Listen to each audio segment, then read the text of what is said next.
2 বছর এমের যে ক্লাস থাকে, আমি তার মধ্যে 1 বছর ক্লাস করেছিলাম লুকিয়ে লুকিয়ে। আমার পরিচয় তখন কেউ জানতে পারেনি। আমি যখন এলএলবিও করেছি তখন আমার পরিচয় কেউ জানতে পারেনি। উনি পিএইচডিটাও ওই গোপন করে করেছিলেন মিথ্যে ডিগ্রি দিয়ে। কোথায়? East Georgia university.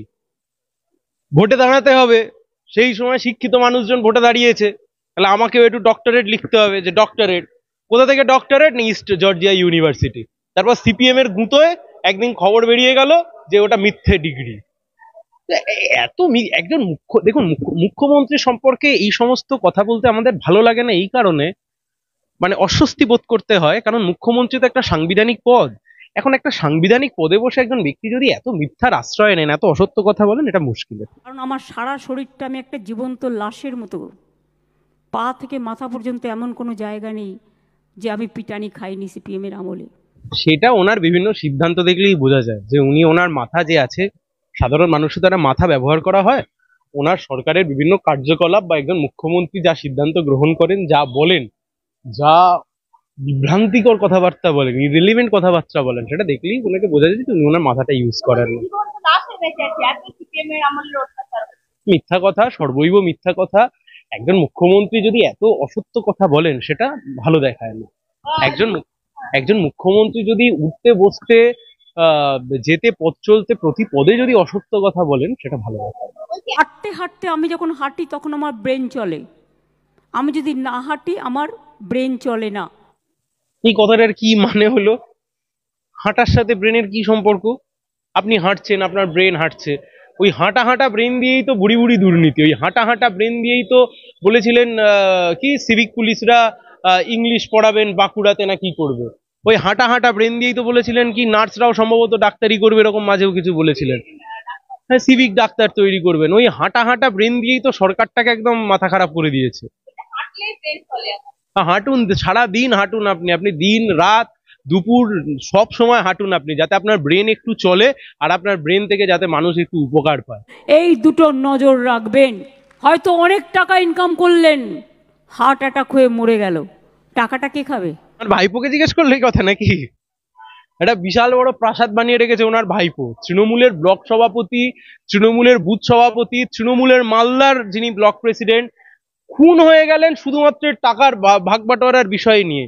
বকটুইতে খুনের অন্যতম কারণ হচ্ছে এই সমস্ত টাকা পয়সা, প্রধান উপপ্রধান গুলোকে দেখলে মনে হয় যেন কোটিপতি আজকের দিনে।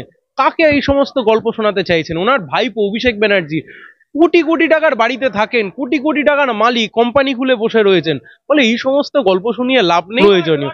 আমি আবার বলছি শুনুন, দে পাগলু গাইলো নাকি দে পাগলা গাইলো নাকি দে পাগলি গাইলো, তাদের রাজনীতির কিচ্ছু যায় আসে না, তাদের বাংলার ভালো মন্দ কিচ্ছু যায় আসে না। আমি আবার আপনাদেরকে বলছি, কিচ্ছু যায় আসে না। দেব যা খুশি গান করতে পারেন, জুন মালিয়া যা খুশি সিনেমা করতে পারেন, সোহম হরলিক্স যে কোনো ভাবে খেতে পারেন, তাতে আমার কিচ্ছু যায় আসে না, আপনারও কিচ্ছু যায় আসে না, বাংলার মানুষেরও কিচ্ছু যায় আসে না। যাতে যায় আসে এনারা জনপ্রতিনিধি হয়ে মানুষের জন্য কি কাজ করছেন। ফিতে কাটা ছাড়া জনপ্রতিনিধিদের একটা বড় দায়িত্ব আছে, তা হচ্ছে আইনসভার মধ্যে দাঁড়িয়ে আইন তৈরি করা। তাতে এরা সব কটা এক একটা, আমাদের যেমন শূন্যের সংখ্যা এখন শূন্য, এই আসনের সংখ্যা যেমন এখন শূন্য, ঠিক একই রকম ভাবে এদের আইকিউ থেকে শুরু করে লেজিসলেচারে এদের কন্ট্রিবিউশন, আইনসভায় এদের কন্ট্রিবিউশন, সেটাও শূন্য। বলছি সর্বৈব মিথ্যা কথা, সর্বৈব মিথ্যা কথা। লুকিয়ে লুকিয়ে এখন বিরোধী দল করতে হয়। মমতা ব্যানার্জির আমলে এমন অবস্থা তৈরি করেছে গণতন্ত্রের, বিরোধী দল করতে হলে আপনাকে লুকিয়ে লুকিয়ে করতে হয়। পঞ্চায়েতের নমিনেশন দিতে গেলে হাইকোর্টে আসতে হয়, পঞ্চায়েতের কাউন্টিং ঠিক মতো করবার জন্য আপনাকে হাইকোর্টে আসতে হয়, নিরাপত্তারক্ষী ঠিক মতো পাওয়ার জন্য আপনাকে হাইকোর্টে আসতে হয়। ফলে কোনো সরকারের আমলে যদি গণতন্ত্রের সবচাইতে বেশি ক্ষতিগ্রস্ত হয় প্রত্যেক কটা স্তম্ভ, সেটা মমতা বন্দ্যোপাধ্যায় সরকারের আমলে। আয়নী ঘোষ থেকে শুরু করে লাভলি মৈত্র থেকে শুরু করে জুন মালিয়া থেকে শুরু করে সবাই বলছেন মুখ্যমন্ত্রী আমাদের আমলে যদি ভালো মুখ্যমন্ত্রী থাকতো, সত্যি ছাত্রছাত্রীদের সাথে মিট করে তাদেরকে উজ্জীবিত করতে পারতো, আমরাও যদি এমন অভিভাবিকা পেতাম রাজ্যের, আমরা খুশি হতাম। কিন্তু তখন আমাদের আমলে এই সুযোগটা ছিল না। মানে নাচতে না জানলে উঠোন বেঁকা।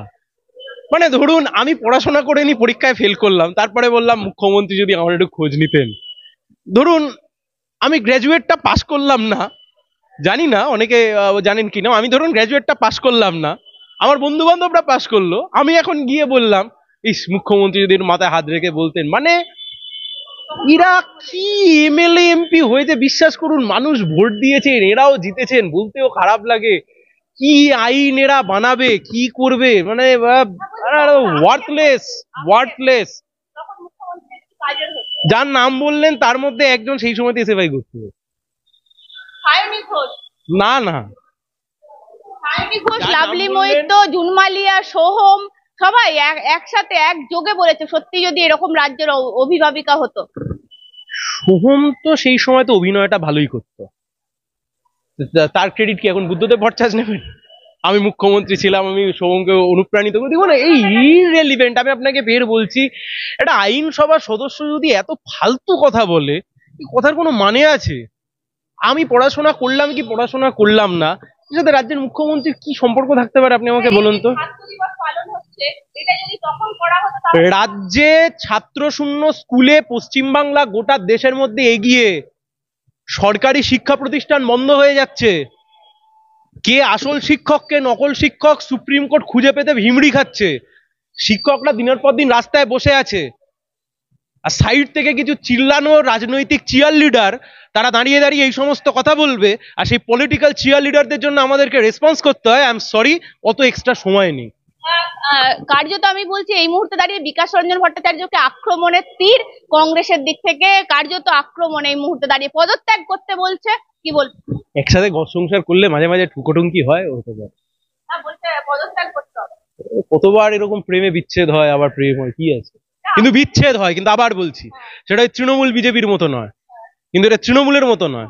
তৃণমূল 1998 সালে বিজেপির সাথে, 1999 সালে বিজেপির সাথে, 2001 সালে কংগ্রেসের সাথে, আবার কংগ্রেসের সাথে হাত ধরে হেরে যাওয়ার পরে আবার বিজেপিতে। ওটা একরকম, ওটাকে আপনি প্রেম বলতে পারবেন না।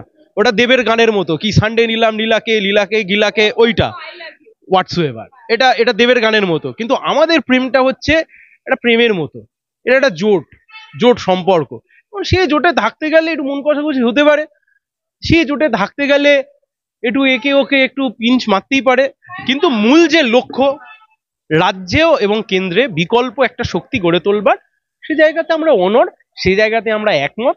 বাকি থালা বাতি খুন্তি এসব এক জায়গায় থাকলে ঠোকাঠুকি হয়। আপনি বেশি কটাক্ষ করেন দেবের পাগলু ডান্সকে কেন্দ্র করে সেই শহীদ দিবসের, আপনি বেশি বলেন। আমি বলছি দেব বলেছে ওটা আমি ভুল করেছিলাম, পাল্টে নিয়ে তিনি বলেছেন না এটা আমার করাটা ঠিক হয়নি, কিন্তু আমি ওই দিন কিছু করিনি। ওই দিন সামনে যারা বসেছিল তারা গেয়েছে, আমি ওই দিন বলছি আবার তিনি পাল্টে গিয়ে ও মধু আই লাভ ইউ বলে গান গেয়েছে। এটা কি, আমার কথা হচ্ছে এটাতে কি গেল এলো বলতে পারেন? আচ্ছা আমি বলে ধরে নিলাম দেব একটা ভুল করে দিন, এতে রাজ্যের মানুষের কি যায় আসে? দেব বলেছিলেন ঘাটাল মাস্টার প্ল্যান হবে, অভিষেক ব্যানার্জি বলেছিলেন 2024 সালের শেষে ঘাটাল মাস্টার প্ল্যান হবে। ঘাটাল মাস্টার প্ল্যান হলো না, খাদানে সাকসেস পার্টি হয়ে গেল। মানুষকে টুপি কেন পড়াচ্ছেন বলুন? দিতে পারবো না, বলুন করতে পারবো না।